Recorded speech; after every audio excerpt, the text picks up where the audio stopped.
No, what role are you I'm just a playing? bystander.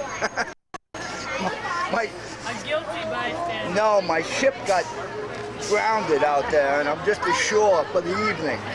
I'm waiting for high tide to come in. I'm Long John Silver. I'm the pirate on the ship. It's up to me to get the map, get to the island, find the treasure. Then we'll deal with the rest of the crew. Billy Bones. Guy that gets killed off in the first act. Hey, lousy. Hello. Where's the red light? Can he say hello? Aye. Aye, matey. I be Israel Hands. This is Captain Flynn here. Hello, How you Captain. been doing tonight? You gonna watch the show? Wait a minute. I'm playing Mrs. Hawkins, and Lee's here to watch, and she has her net to catch fireflies. I don't think they have performances yet. I have a character. I'm the narrator. I'm one of them there pirates. And I do lots of things with moving the stuff on the ship, back and forth, up and down. And Yeah. come on, matey, shiver your timbers. Guys, this time, I'm going to put the names. I am a pirate. I do not have a name. I am just there to move sets in and out. And now I am going to give you the black spot. Betty? My role in Treasure Island is as Captain Smollett. I am the captain, but actually I'm pretty much a sidekick of Squire Trelawney's, who is my friend and in some ways co-conspirator in the getting of the ship and setting sail. This is Squire Trelawney and my friend, and as I said, co-conspirator in the hunt for the treasure. We're the ones who fund the journey. Yes? Hi. After 8 years at Juilliard, I'm making my debut as Black Dog in Treasure Island. Hi, I'm Kenny.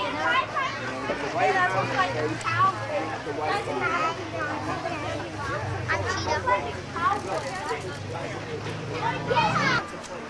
Okay, Gracie O'Malley from the high seas. Asked me to write down the whole particulars about Treasure Island, from beginning to the end, keeping nothing back but the bearings of the island, and that only because there is still treasure not yet lifted. I take up my pen in this year of grace, 1784, and go back to the time when my mother and I kept the Admiral Benbow Inn, and the brown old seaman first took up his lodging under our roof. Tall, strong, heavy, nut-brown man, his hands ragged and scarred with black, broken nails, and a saber cut across one cheek, a dirty, livid white. I remember his whistling to himself, and then breaking out in that old sea song that he sang so often. 15 men on a dead man's chest. Yo-ho-ho and a bottle of rum. Drink and the devil had done for the rest. Yo-ho-ho and a bottle of rum. But mostly, he was a silent man by custom. All day he hung around the cove or upon the cliffs with a brass telescope. All evening he sat in a corner of the parlor next to the fire and drank rum and water, very strong. One day, he took me aside and promised me a silver fourpenny on the first of every month if I had one leg. So I kept my eyes out for such a man, but never did see him. Then, on a January evening, early, while the captain was sleeping and I was laying his table, a man on whom I'd never set my eyes before came into the inn.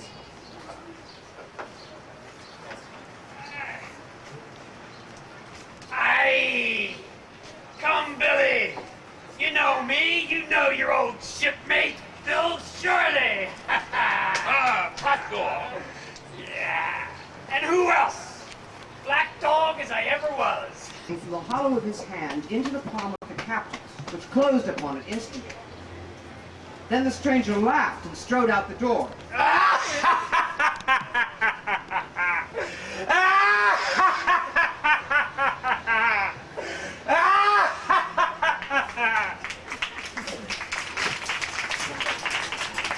I looked at the captain.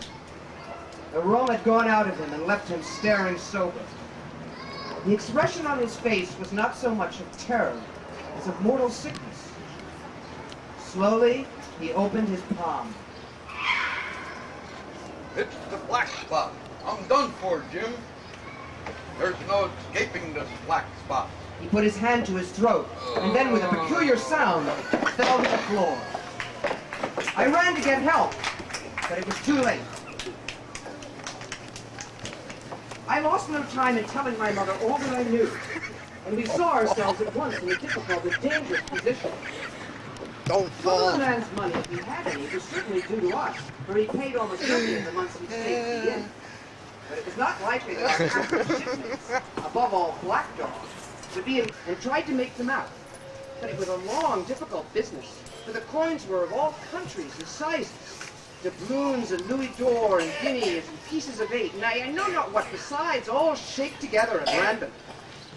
The guineas were about the scarcest, and it was with these only that my mother knew how to make her count.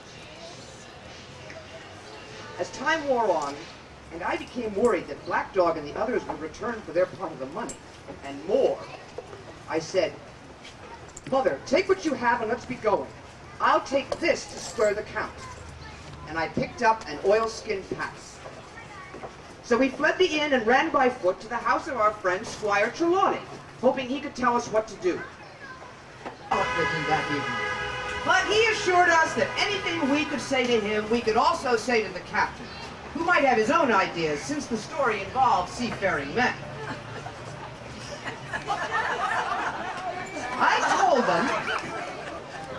I told them what had happened from the start and tried to leave nothing out. When I finished, the squire said it would be needed to bring a ship to safe anchorage upon its shores. The squire and the captain looked at the map carefully, especially the names on the bottom. Then the squire cried out, "It's Flint's map of Treasure Island! Flint was the bloodthirstiest buccaneer that sailed. Blackbeard was a child to Flint. And this is his map put down by him and his mate named Bones in July 1754. Smollett, he said, we'll give up our wretched landlocked affairs and set sail. Tomorrow, I start for Bristol. In 3 weeks' time, 3 weeks, 2 weeks, 10 days, we'll have the best ship, sir, and the choicest crew in England. You'll be our captain, and Hawkins shall come as cabin boy." "Squire Trelawney," said the captain, "I'll go with you, and so will Jim, and be a credit to the undertaking. But there's one man I'm afraid of." "And who's that?" cried the squire. "Name the dog, sir." "You," replied the captain, "for you cannot hold your tongue. We are not the only men who know of this paper. There's Black Dog and the others. It was more than a few coins they wanted when they gave Billy Bones the black spot. Not one of us must breathe a word of what we found." "Smollett," returned the squire, "I'll be as silent as the grave." So I bade my mother farewell. She was to look after the squire's house in his absence, and went with Captain Smollett to learn the ways of a big ship. Look, to get to sea again. Long John Silver he is called, and has lost a leg, but that I regarded as a recommendation since he lost it in his country's service. Between Silver and myself, we got together in a few days a company of the toughest old salts imaginable. The admirable fellow literally slaved in my interest, and so, I may add, did everyone in Bristol as soon as they got wind of the treasure. You and young Hawkins come full speed to Bristol. Signed, John Trelawney. Captain Smollett did not like that the squire had been talking, but we put together our sea kits and set off for Bristol. Upon arriving, we met Squire Trelawney, all dressed out like a sea yacht. "Here you are," the squire cried. "Bravo! The ship's company's complete." "Oh, sir," cried I, "when do we sail?" "Sail," says he. "We sail tomorrow."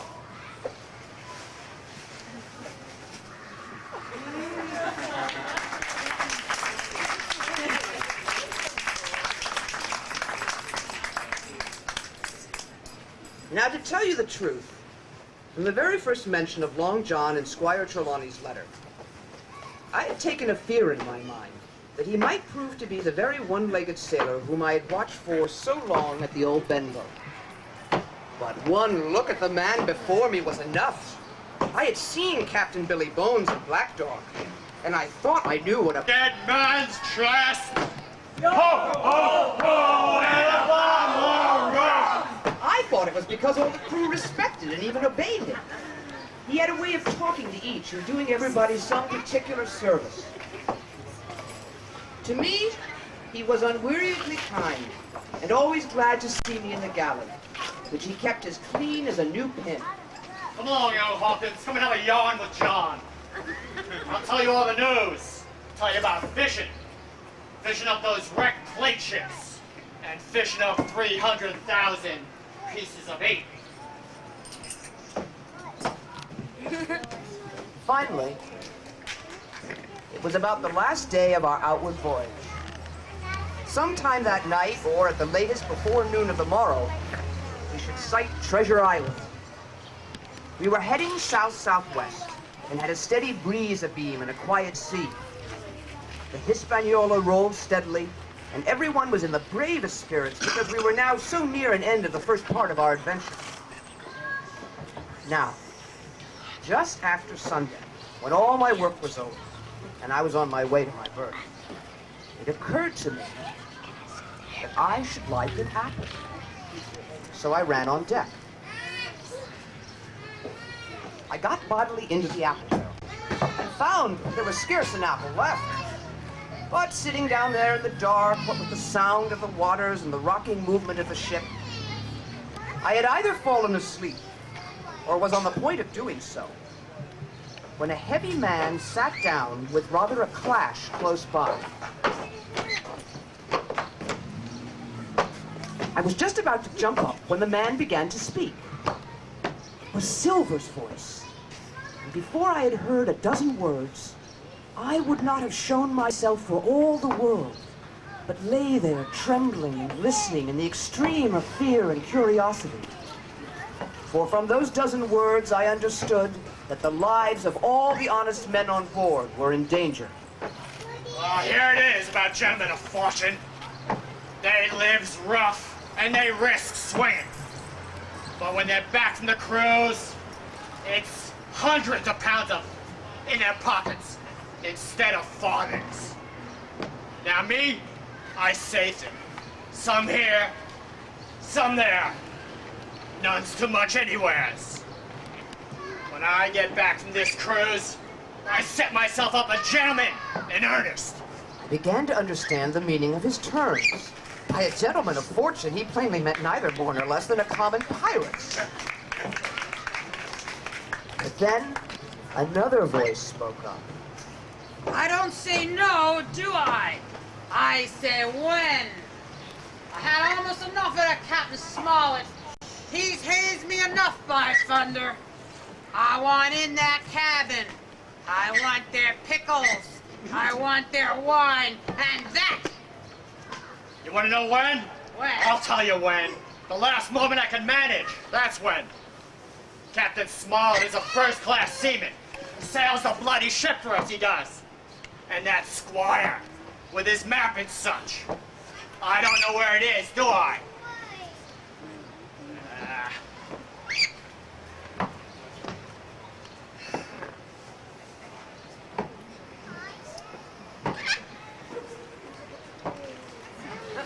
I'll find that squire, and I'll find that map.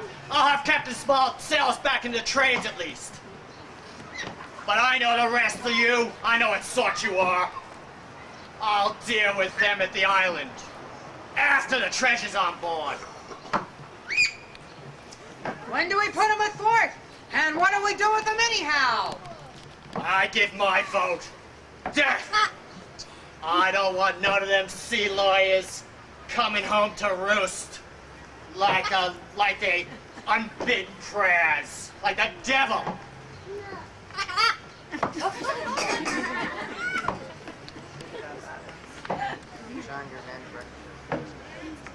John, you're a man to reckon with. You all say so, Israel, when you say, there's only one thing I want, and I claim it. I want Trelawney. I'll rip that calf's head off his body with my bare hands. Give me an apple and wet my whistle. Fancy the terror I was in. I should have leapt out and run for it, but my limbs and heart alike misgave me. Land ho! Land ho!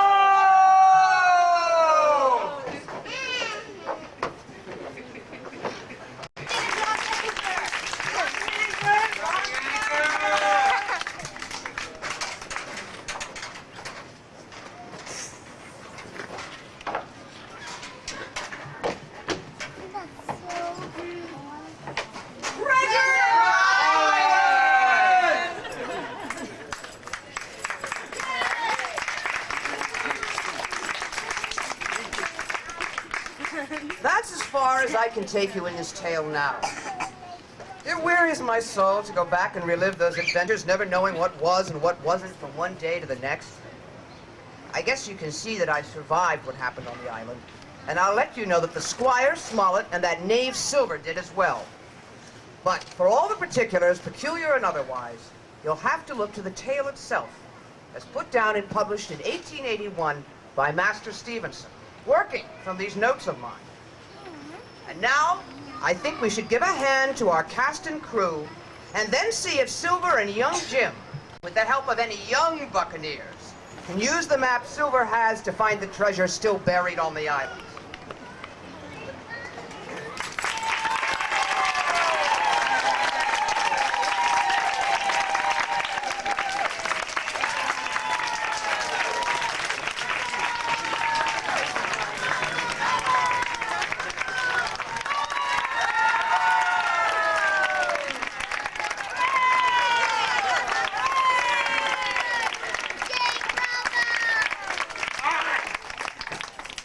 Yeah.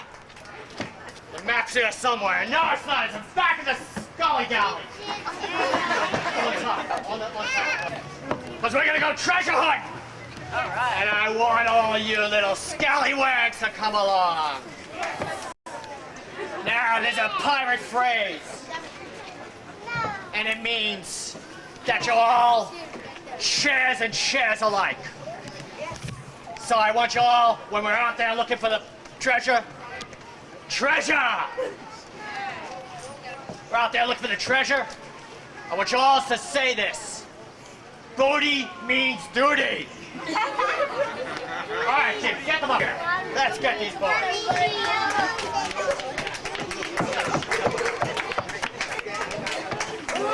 All right. Booty means duty. Booty means duty. All right. Now, 7, 6, 7, 8, 9, 10, 11, 12, 13, 14, 15, 3, 2, 1. Now, you all remember your number? Okay. Okay. Let's let me throw. All right. Hang on. This down here. There's room. There. 3, 4, 5. Just step forward. 6, 7, 8, 9, 10. Stay here. Come to me. Okay. We're gonna follow in line now. Where's West? West. Close. There. West is that way. So it says, west of the tall willow. Where's the willow? Okay. Keep in line. All right. Now we go 6 paces north. So where's north? Straight ahead. Follow that man. 6 paces. Now, 7 paces northwest. Okay. 7. 1, 2, 3, 4, 5, 6, 7. Let's see what we got. Where are we? here somewhere. Okay, be careful of the raspberries. Stay away from the raspberries. All right, we went too far north. We want to come back. Let's all turn around. 6, 5, 4, 3, 2, 1. Okay, where's that shovel? There's a shovel here somewhere. Oh, now where was that shovel? Oh, that must be where the treasure is! Oh my God! All right, let's watch. Everybody watch him dig for the treasure. All right, hang on. We're all gonna share the treasure. Let's bring the treasure onto the stage. Hand the treasure to me. Yeah. We're carrying the treasure to the stage. Okay, you. Pinky. Watch, Pinky. To the stage. Yeah, a little pirate. All right. They don't make them like they used to. Hold this. You got a map? There. Let's rip it open, is what I say. That's a good idea. There. Very much. Treasure! Treasure! Now, what's that phrase? Booty means duty! And it means we all, one at a time, we're all in this together. Okay, and anybody who isn't in it together walks the plank. All right. Up there on the yada. Treasure! Yeah, there is. Gold candy. Old treasure. Oh, lots of treasure. Now, one at a time. All right, one at a time. Take one piece at a time. One piece. That booty means duty. Share that now. One at a time. Wait, hang on. All right. Take it easy. Take it easy. Hand them out. Hand them out. That's it. We all get one. Take one. Take one. Ah, treasure.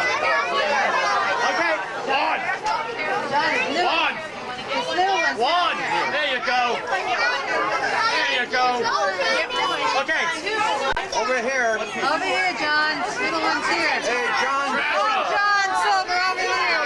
Okay, hang on. Who's this? My scallywag! Hang on. Hang on. There's plenty here for everybody. We want her to have one. One piece. Stick your head in. One piece. One piece. One piece. One thing. Okay. Whoa, whoa, whoa, whoa. Hey, I like that. Any kid? I have a pirate who can't have any candy. Okay, we can handle that. We can handle that. The gypsy woman wants to roll! I want to walk the Sure. Reach in. Reach in. I'm putting back. Reach in. Oh, no peeking. There you go. So delicious. How come you got two jewels?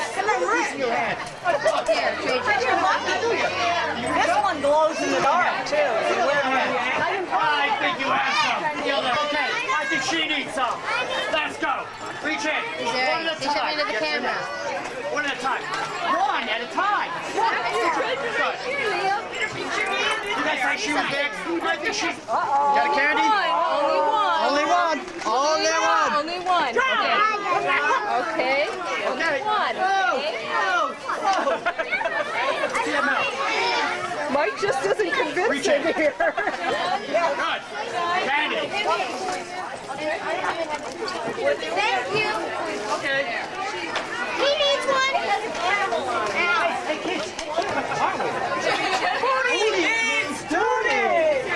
It doesn't mean I want, I get.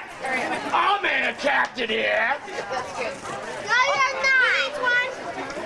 This I want edit. No, you need not. I want the edit on this film. No. Oh, sir, get up here. One? Cool. Got one. Just take one piece because you can't eat that much. Just one piece. Oh, Everybody gets a piece. Booty means booty. Okay. Okay.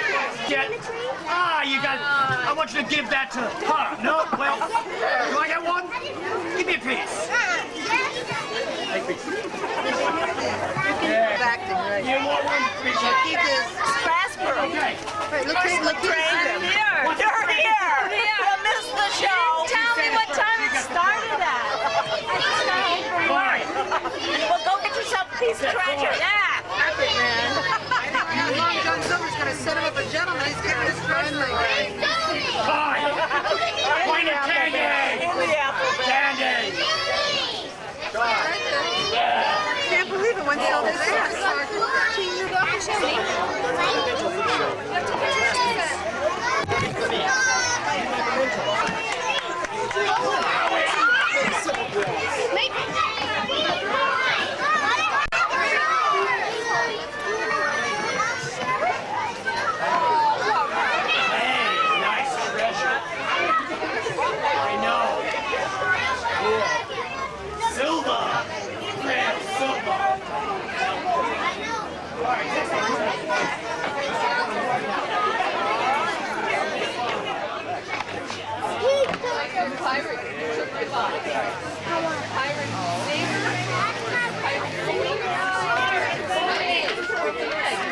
Anytime you want.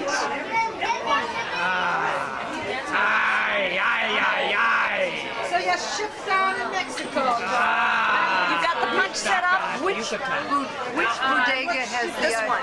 Oh, because I went there and they didn't seem to know anything about it. Queen Mary. It's filled with gold. Hey. Fortress Morales. My good mate. Booty means Duty! Again.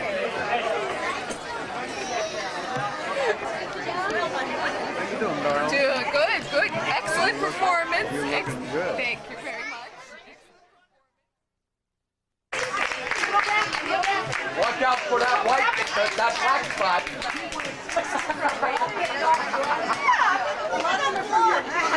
They're giving you the black spot. Look out. Thank you.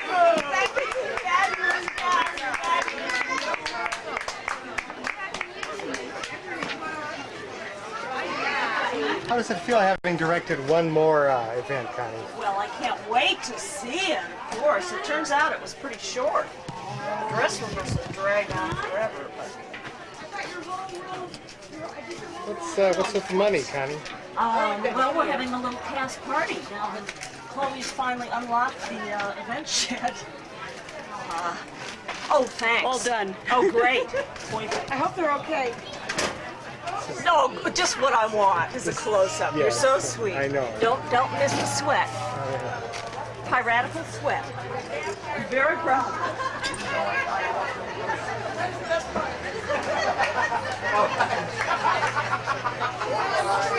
Last night I was watching you too, Dar. I hope you're safe. I wish I had a picture of it. I missed it. I got one snap.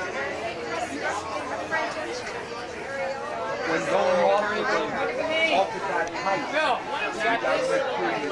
height. Even if you land properly, you'll still get hurt, I think.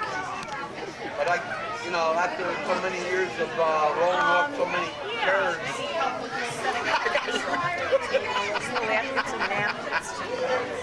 Oh, man. What a night.